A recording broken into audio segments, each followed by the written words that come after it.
Hey everyone, Tiesh here, and there was like an article I found a little bit ago that I kind of have interest in just like talking about. Not like a full article like going over it, but kind of just I don't know talking about like my response to it because I think it's pretty interesting, especially since I'm like doing research on like games, the gaming community, and like AI in games as part of like a college project. Oh, there you go. Uh, it's all really interesting to me, and the article is called like "Why Are Younger Generations Embracing the Retro Game Revival?" That's on the Guardian. I'll have it linked below if you want to read more into it. But I don't know, that title is just so interesting to me because like you see, I like ever since going to like the arcade and even things like MetroCon, which is a big Florida convention I always attend. You can definitely tell like the retro aesthetic and like games and even music, like the article mentions, it's all kind of on a rise, and it's really interesting to me. I don't know why that is. I can't quite tell. But I guess I can give my like 2 cents on it because I'm like super involved in this whole like space, I guess. Oh my god, hold up. Wait, I just got cooked. So I guess for me, the first big reason I have is, I guess, just accessibility. One of the big things in terms of just like modern gaming is prices are getting kind of out of hand for things. I won't lie to you. Uh, games are becoming $70 without DLC, and I don't know if it's just a me thing, but I think that's a little bit too much money. I even 60 was kind of cursed, but 60 was tolerable. I really do think the industry peaked when we had like um $40 games. Like I remember when Sun and Moon came out and I received it like as a Christmas gift. It was like 40 bucks that I saw on that tag. These new Pokemon games that are worse than Sun and Moon cost 60, and because of DLC an upward of $200, okay? It's getting a little out of hand. And that's not even talking about the devices themselves. I mean, devices have always been expensive, but you've got expensive device, expensive game. It's getting out of hand. At least in my opinion. I don't know. How do you guys feel about that?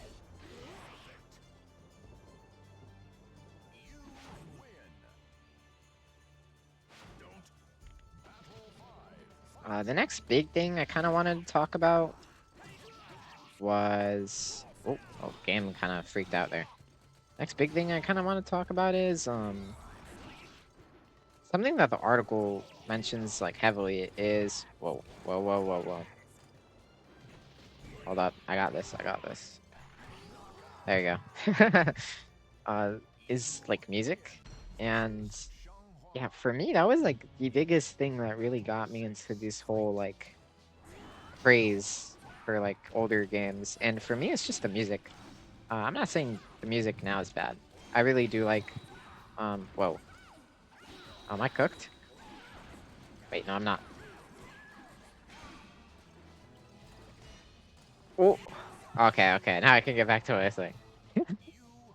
I really like some of the newer soundtracks that are out, but for some reason, like when I saw like Nobuo Uematsu make a tweet about this, the guy who does like Final Fantasy music, I really do think melody is just the way to go. I think melodies are my favorite form of music.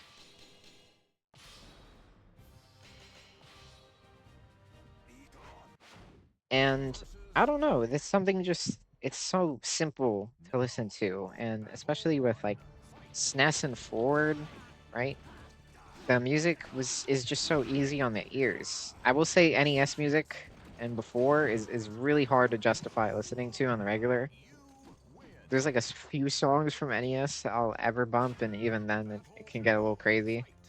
But like the sound effects get used in music quite often, and that's something the article brings up, right? Like we've all listened to like Wii theme remixes, right? It's that kind of thing where it's like the melodies are just so simple that they can be modified, and because it's something we all liked and we all remember, it kind of drives us towards it. You know what I mean? Um, things like the GameCube startup, like that's iconic, and people meme that all the time. It was a big meme for a while. So like these simple sound bites, these simple, I don't know, soundtracks, they're just so memorable because the melodies in them are really well done.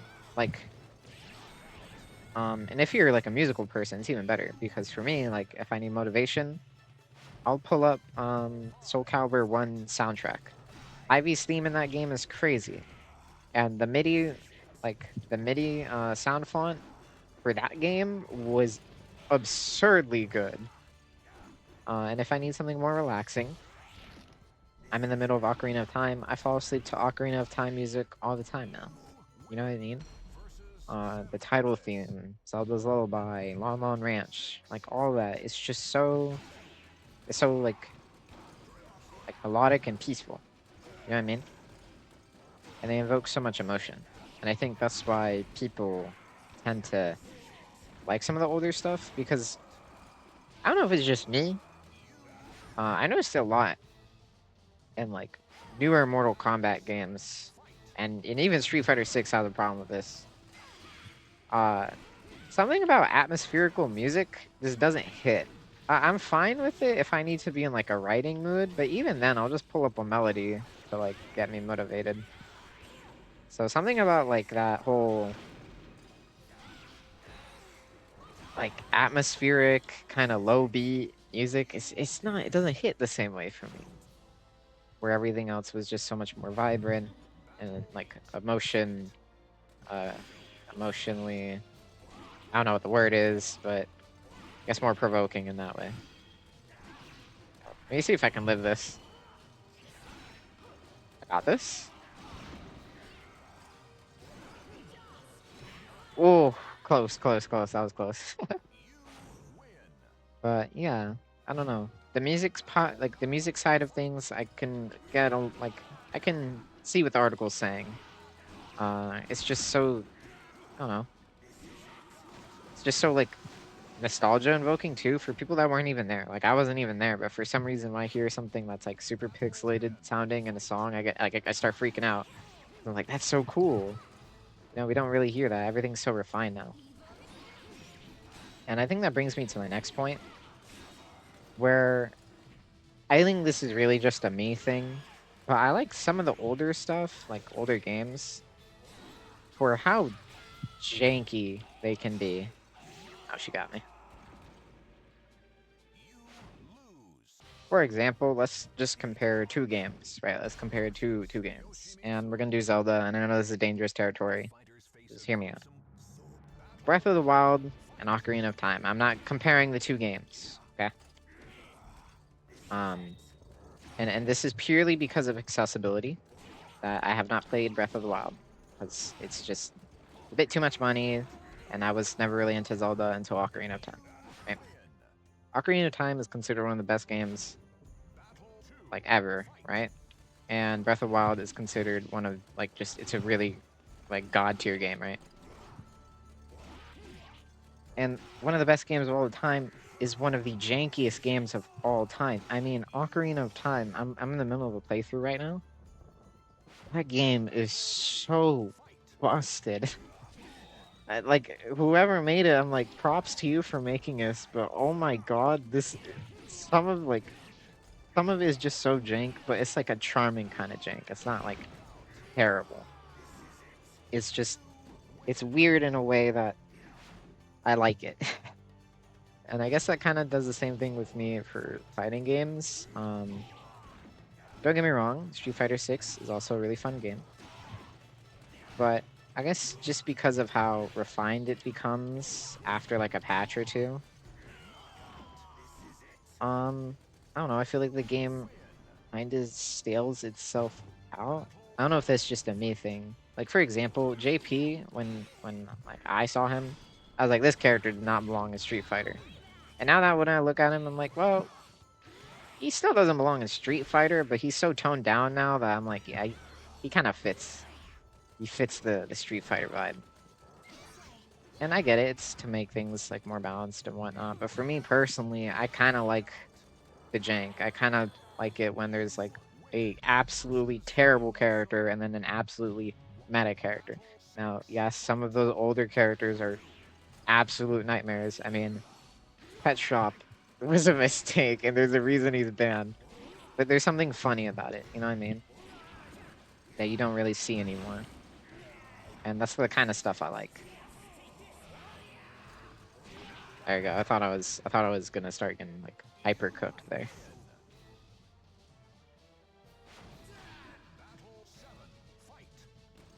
And I think I've brought this up a bit, but again, it's just that whole like accessibility thing, right? Like I can get these games, I can play them, and it's a good time. I just, have to find a system that supports them. I'll be good to go. And even like when they're ported, right? Like take example, like I could just go find accent core, right? And like for free. And when it's legally published, it's like 15 bucks. That's good. GG Strive is super expensive now because of all the DLC and whatnot. And it's so much, you know what I mean? And I guess that's what draws me to this older stuff because like when you see it remade or when you see it ported, it's a lot easier to access them. And I like getting my friends into games and they all can't afford these $70 games unless they come to my place and they're not always available. So when that happens, what do? I promote to them not GG Strive unless it's on Super Sale, or not Street Fighter 6 unless it's on sale, which it is recently. No, I promote like Anniversary Collection or some other option where everyone can play it and they don't have to spend a bunch of money to like grind it, you know what I mean? That kind of thing. So, yeah. I think the reason... Oh, hold up. There's one last thing. The aesthetics. I'm sorry. Me personally, 3D, right? All this stuff. And I know I'm saying this as I'm playing Soul Calibur. 3D and all this stuff, to me, it just does not hit. It's 2D pixel art. That's my favorite art style. It's just so cute. And sometimes it can be not cute. Okay, sometimes it can also be not cute. But for the most part, it's cute. It's aesthetically pleasing. For how much you can convey in a pixel, I will say is really impressive for some of these games. I just love it. I love pixel art so much. I wish it'd come back. Final Fantasy 17, let's go. We pray. But yeah, no, I just really like the whole pixel aesthetic. And it's so easy to put on like logos. I mean, something the article brings up is like a Game Boy Color that opens up into a lip gloss case, right? That's a quote from the article. Dude, you find that everywhere. On like most of my birthday party decorations, they all had some weird like old like alien, like that weird old alien from like Space Invaders. It was always on my birthday stuff, and it's so iconic, right? The Game Boy like design is in a lot of anime. The D-pad is super recognized. Like just the design of the device is super recognizable. And it's so easy to just put on things. You can put it on anything, boom, you'll get some sales because it just looks cool. And they've been adapted, right? Like if you see, some people will see like a Game Boy and they'll be like, oh, that kind of looks like a DS. And when they find it's a Game Boy, and that kind of connects to like the whole retro handheld market. I'm super big into the retro handheld market, right? I have a Retroid Pocket 2S, and I have the Ambernick like SP design. I find myself playing on those way more than I do on my computer nowadays, and that's crazy to me, because this computer can run everything. But there's just something so satisfying about having those games in your hands, you know? Hold up, I'm in a locked in right now. Oh no. Oh no. Ooh. Okay, we're good, we're good, we're good. But yeah, so I kind of just want to wrap up the video by saying I just like gaming as a whole. It's kind of just been my whole life. And I'm doing like a whole research project on it in a college that really doesn't talk about games like at all. So the fact that I get to do research on it is really cool. And I find these cool articles and I just wanted to share my thoughts on them. Another point I want to bring up is I think with like these older stuff, it kind of just connects like generations, I guess, at least in my eyes. Um, my dad is like my biggest source of inspiration when it comes to like storytelling, because this man can talk for 40 minutes straight about anything he's interested in. I love that. I love it when he does that. You know what I mean?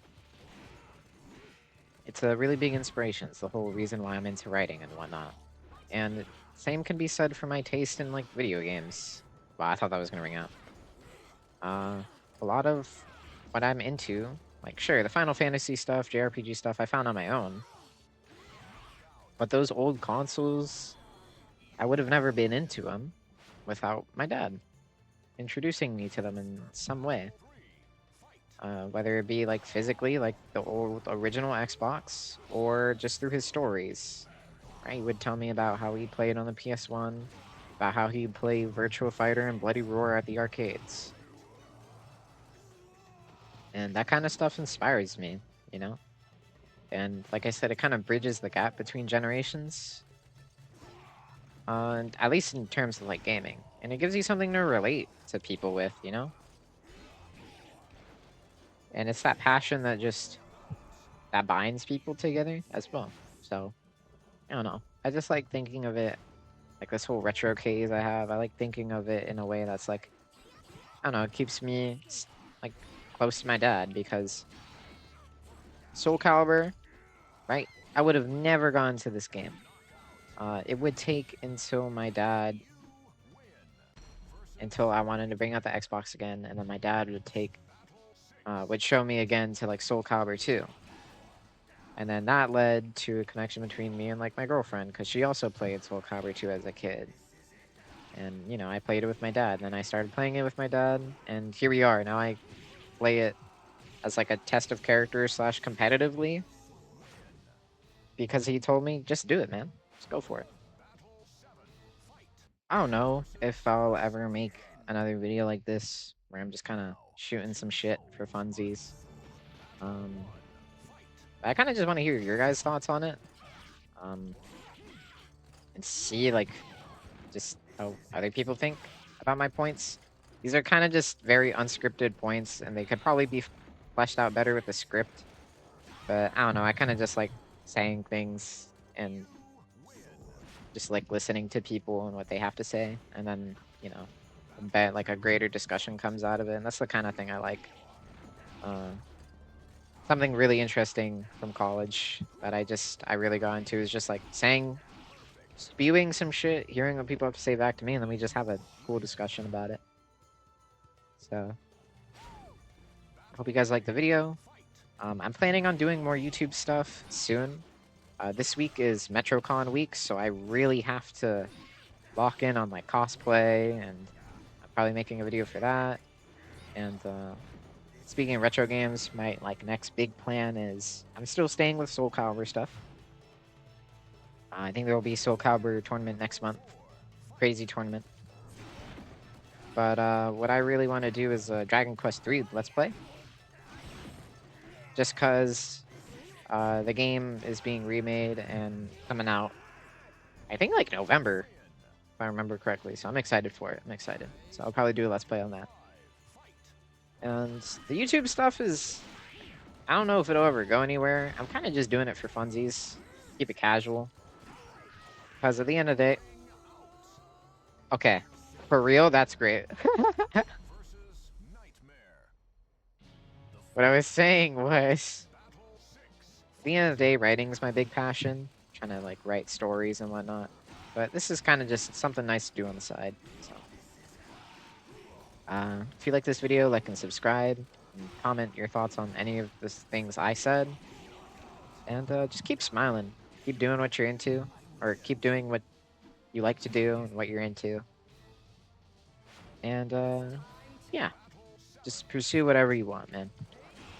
We don't got that much time, but the time you have is meant to be fun. And my fun is just playing games. Wow, that's disgusting. not that dream thing. It's Ivy as a character.